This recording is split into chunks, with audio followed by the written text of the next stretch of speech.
Donc je vais commencer par essayer de définir un petit peu qu'est-ce que j'entends, qu'est-ce qu'on entend ici par la sphère publique. Vous remarquerez que tout le long de ma conférence, de mon intervention, on va avoir affaire à deux définitions. Je commencerai par la première, par la chose la plus simple. Alors quand on dit sphère publique, en général, on entend tout ce qui s'oppose à la sphère privée, donc tous les lieux qui sont à l'extérieur, on va dire, d'un lieu déterminé. Donc c'est les rues, c'est les champs, c'est c'est les lieux de réunion, c'est les cafés, c'est vraiment tout ce qui est c'est ce que normalement, on entend par la sphère publique dans les définitions les plus générales. Donc, quand on voit une femme dans un champ en train de cultiver, elle est dans un lieu public. Selon la définition, je répète, c'est vraiment selon la définition générale. Quand on rencontre une femme dans un café aujourd'hui, elle a investi une sphère publique. Et quand elle est dans les rues, à l'extérieur de chez elle, c'est aussi une sphère publique. Donc la société, selon plusieurs sociologues et anthropologues, serait régie par des oppositions ou par un code binaire. Donc on a à chaque chose son opposé qui organise l'espace et les relations entre les individus. Alors j'ai pris quelques exemples, j'espère que vous les retiendrez dans votre tête. Comme je disais lors de la première conférence, je viens de m'en souvenir, ce serait intéressant si vous pouviez retenir ces oppositions-là. Donc, les oppositions binaires que j'ai choisies pour vous seraient privé, public, domestique, public, je n'ai pas trouvé un autre terme, intérieur, extérieur, homme, femme. En kabyle, ce serait dakhel varan, ergaz tamtof, akham avrir, fedder felharch. Et dans la mémoire de nous tous qui avons vécu ça représente aussi des seuils, des منارة مثفض جيون غروير أماكن تعدى ضم النار لشيء ديقولوا تفخيا كيسق سق النار سق مكان غروير أتبدلو الفسا تبدلو ضيس لسا أتبدلو ثيكليا أتسهجير ثمغلينك c'est tout un code, c'est vraiment une succession de seuils, un changement qui est codifié.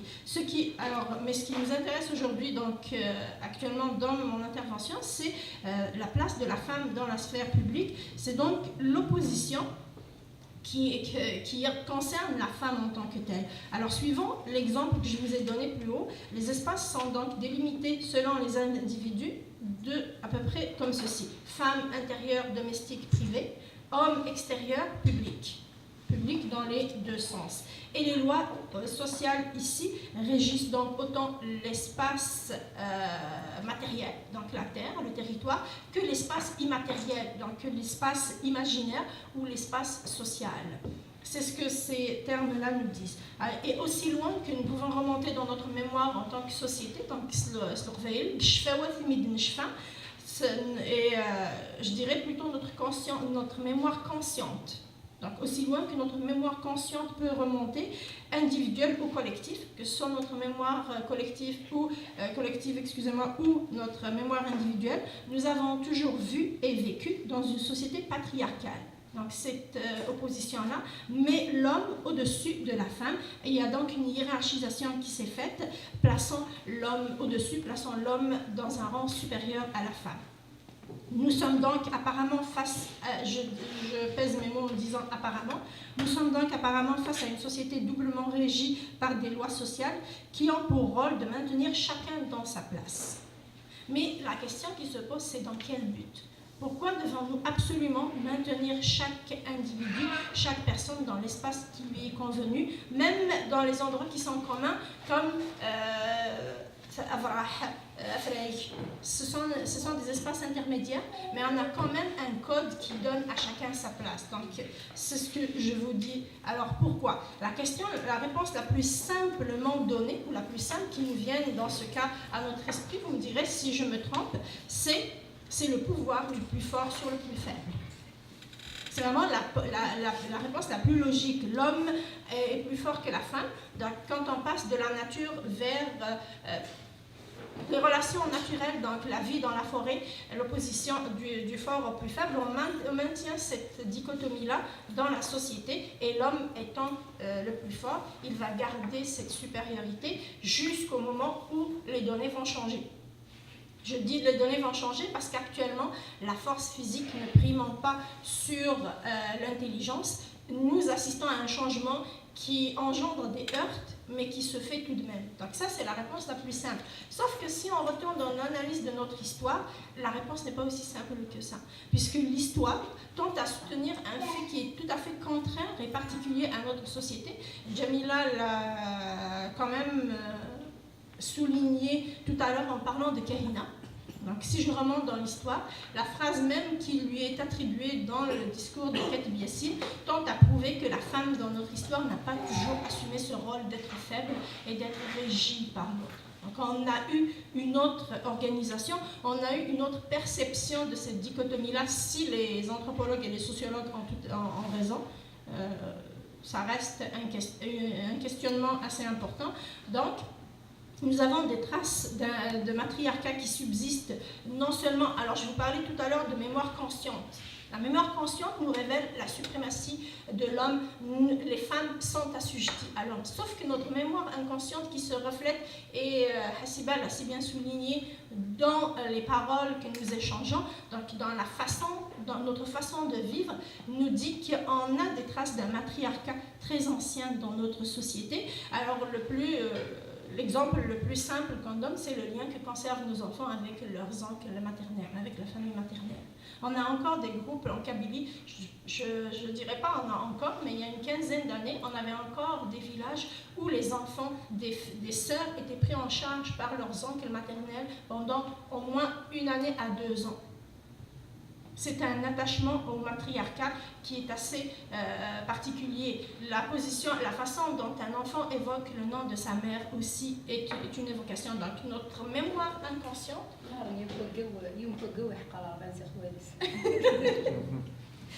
Comme je disais, Jamila, Hassiba, donc on a quand même une mémoire inconsciente. Malheureusement, elle a souligné le fait aussi qu'on tente à la perdre. Et c'est ce qui provoque le déni total de la position de la femme dans notre société. Le fait que ces traditions-là ne passent pas, parce que passant à l'écriture, on a refusé notre héritage qui était oral, on perd de la même façon, on perd cette conscience-là, cette mémoire inconsciente qui nous aidait de temps en temps à réguler un petit peu les choses. Donc l'espace public, j'y reviens. J'espère que vous arrivez à me suivre, j'ai l'impression. Alors, je reviens à l'espace public et cette fois-ci donc dans une deuxième définition. Selon encore des définitions assez générales, l'espace public serait l'endroit où s'exerce la raison, le politique. Les décisions mettant en cause la survie du groupe sont donc prises dans ces espaces-là. La rue est aussi, comme je vous le disais au début, un espace public opposé à la maison. Et pour la Kabylie, citons donc l'exemple, on va dire l'espace par excellence qui régit toute la vie de la société, c'est Tajmaat. Donc ça, c'est l'exemple le plus parfait. Et comme nous parlons de la femme justement dans l'espace public, il serait intéressant de citer un exemple de décision prise par Tajmaat qui a remis en cause totalement la position ou la place de la femme dans la société, dans l'héritage, du moins dans le lignage. C'est l'exhérédation de la femme en 1748 de Gathirathil et en 1749, donc tout de suite après, de Gwethwassif, de Souknsif. C'est ce qui nous évoque un autre lieu public, le souk, qui est aussi un lieu de prise de décision, donc d'exercice du politique et d'exercice par extension de l'intelligence, duquel la femme se trouve encore une fois exclue. Ce qui nous ramène à cette dichotomie-là hiérarchisante homme-femme. Kham Vara. Donc Tajmaat fait partie de ces espaces-là, mais je suis en train de faire un raisonnement circulaire, c'est parce que je me pose des questions autant que vous les posez, et je finirai justement par un ensemble de questions, peut-être qu'on arrivera à y répondre ensemble. Alors, je dis maintenant un peu un exemple contraire. Si la femme kabyle est réellement exclue de ces espaces publics-là, où s'exerce donc le droit à la parole et la participation à la prise de décision, est-elle réellement exclue de cette prise de décision-là? Donc oui, elle n'a pas de présence physique dans l'espace public, mais est-ce qu'on peut affirmer qu'elle n'a elle ne pèse pas sur cette prise de décision et sur la réflexion des problématiques rencontrées par la société kabyle? Encore une fois, notre mémoire conscience nous renseigne là-dessus.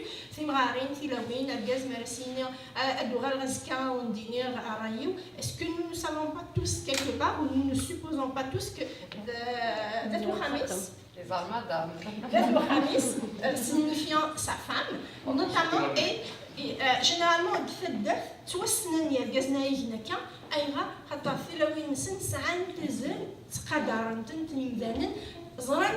elle possède cette intelligence qui est demandée à ceux qui exercent le droit de la parole dans l'espace public. Donc on le permet absolument, et même avec plaisir, parce qu'on sait que l'avis avec lequel il va revenir enrichit le groupe qui doit prendre la décision par une pensée qui est extérieure. Donc ça, c'est une question que je me pose. Est-ce que l'exclusion de la femme de la sphère publique, de la femme kabyle, je le dis bien kabyle, je ne parle pas des autres régions, l'exclut autant de cette prise de décision-là? Et c'est vraiment... C'est vraiment une idée qui m'a souvent trotté dans la tête parce qu'on a plusieurs exemples où on voit que les femmes ont souvent été les maillons, ou alors elles prenaient la décision même quand c'était contre elles-mêmes que la décision a été prise, elles y adhéraient tout à fait et entièrement.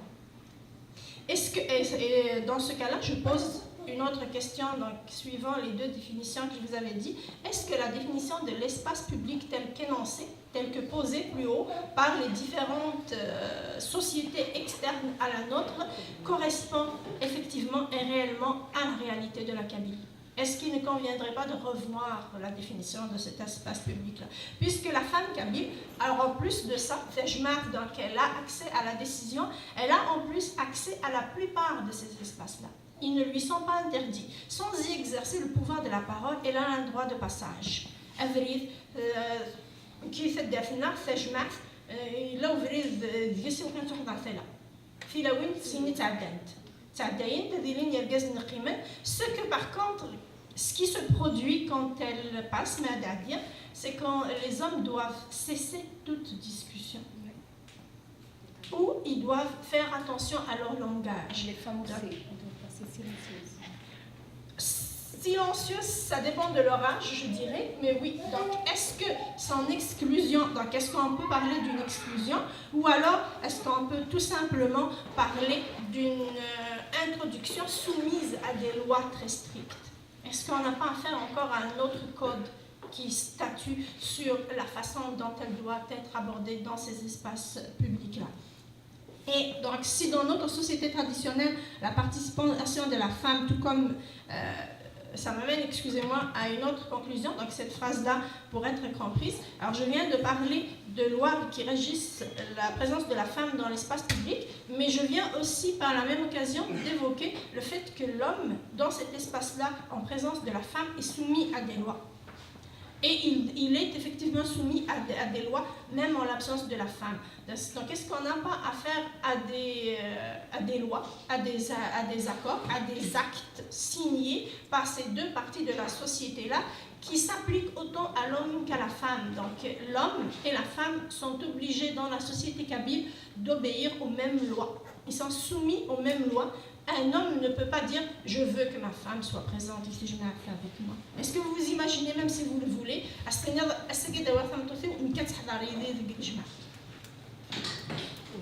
donc, quelle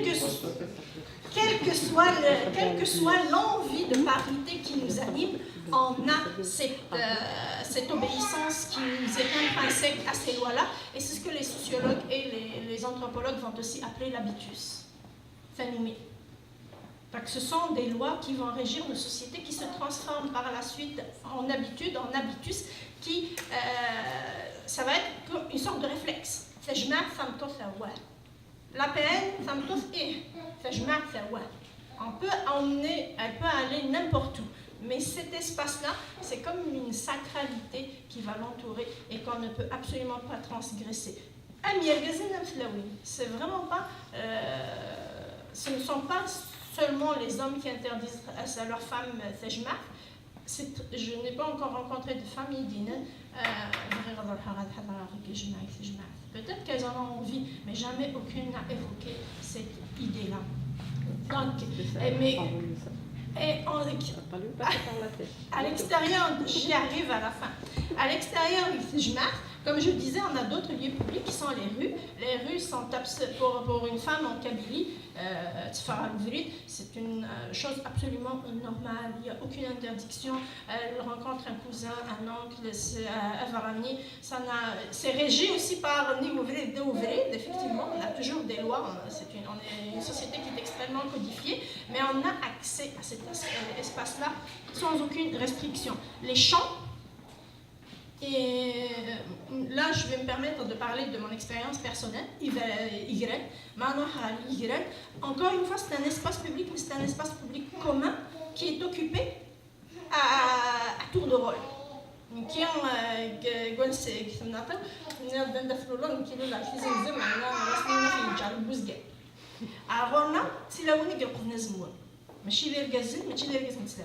تلاوي أدخل تربع في وزير أو راح نترك نتزموت قلاوة مني قالوا قرون تزموت الجزن وتروحون ولاش الجزن الجيران أذيلي ونسين رحنا تزد من ذي مقران رحنا دويني صغار ندروحن تاع الساس الهيفا يوكن ولاش أفراني هذيك شمن غالي Ce sont des femmes, Tilawini qui reconnaissent moi, Machi le Gazin, Machin, Tilawini qui s'allie Tizmerin, Tilawini, Machi le Gazin, Machi le Zouay, Tsalin Tizmerin. Et encore une fois, c'est un espace public qui est codifié, qui est régi par des lois qu'on ne peut même pas situer dans l'histoire. Je ne sais pas si l'exhérédation de la femme est un fait qui est très important, qui est étudié par tout le monde, parce qu'on peut le retracer et parce qu'il délimite le pouvoir du religieux sur le droit coutumier. L'exhérédation de la femme étant une loi qui contrevient à la loi religieuse, mais on a obligé حاصني مرافضا قبلن القانونية غاس تجمويا إدينا إلى قضية ومرافضا قبلنت غاس ولما الدين كسرت ذين ميال نويني دنا كسرت. C'est l'inverse de ce qui est dit dans la religion. Donc, je finirai par la dernière étape, donc la femme kabyle et la modernité. Donc aujourd'hui, la femme kabyle et la modernité revendique de façon générale sa place près de l'homme. Elle veut donc investir les espaces publics. Est-ce qu'on s'entend que si on veut avoir notre place, on revendique aussi nos droits dans les espaces publics. Mais, et je finirai là-dessus, pas à l'intérieur de ce système qui a fait de nous des esclaves. On revendique l'égalité dans des systèmes importés. Assemblée nationale, partis politiques, tout ce qui ne provient pas de notre organisation, on y revendique notre place au même titre que l'homme, et en général, les hommes kabyles l'acceptent. Et on n'a pas ce problème-là, on n'a pas une franche opposition.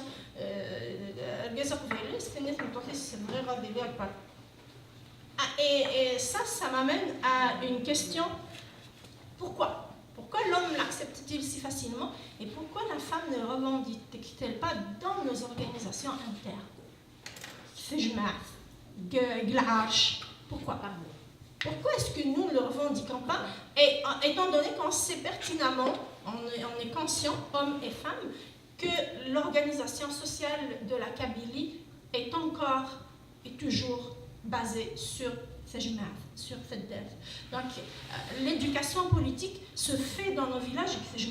La conscience politique, nos hommes, vous verrez aussi, ça c'est notre aspect un peu de la perte. Il manque d'éducation politique parce que ce jmaat ne joue plus son rôle. Dans le temps passé, c'est l'exercice du pouvoir, l'exercice de la parole, de la prise de parole et du respect du groupe se faisait. Ce n'était pas seulement un lieu de prise de décision, c'était aussi une école. Idi Sarabin, donc, qui élevait les générations futures pour être à la tête de cette organisation un peu particulière qui est aujourd'hui, elle a failli autant pour les hommes que pour les femmes qui ne peuvent pas, qui n'arrivent pas à revendiquer. Donc, est-ce que la question, alors ça m'amène un petit peu, ça me fait sourire, j'aimerais relire le livre, mais je ne l'ai pas fait, à une idée qui avait été, est-ce qu'on ne se trouve pas dans ce cas de figure devant un cas comme décrit par Germaine Tillon dans ses livres des mères contre des filles? Est-ce que ce n'est pas l'habitus, ce que nos mères nous ont inculqué par rapport à ces espaces-là, qui ne retient pas? On est brimé dans notre revendication. Qu'on le veuille ou non, on peut être aussi féministe qu'on le veut, aussi égalitaire qu'on le veut, on est toujours dans cet habitus-là. Et c'est un habitus qui remonte à une loi sociale que l'on appelle le pacte, passé il y a plusieurs siècles, pas aussi loin qu'on le pense, parce qu'on a des exemples de matriarcat, mais à un moment donné où la société a dû se mettre dans des mécanismes de protection et de conservation. C'est une réaction d'autodéfense. Les femmes sont les bastions, les gardiennes des traditions, que ce soit orales ou matérielles, mais pour une bonne raison, l'homme n'a pas le choix, il doit se mettre en contact avec l'extérieur. Il va donc apprendre des connaissances qui viennent d'autres populations, il ne peut donc absolument pas conserver ces traditions-là. Ce qui met la femme en ligne, en arrière-ligne, et elle reste donc dans l'espace, le deuxième espace qui est l'espace domestique, qui est opposé à l'espace public. Donc, je finirai par poser tout simplement cette question-là.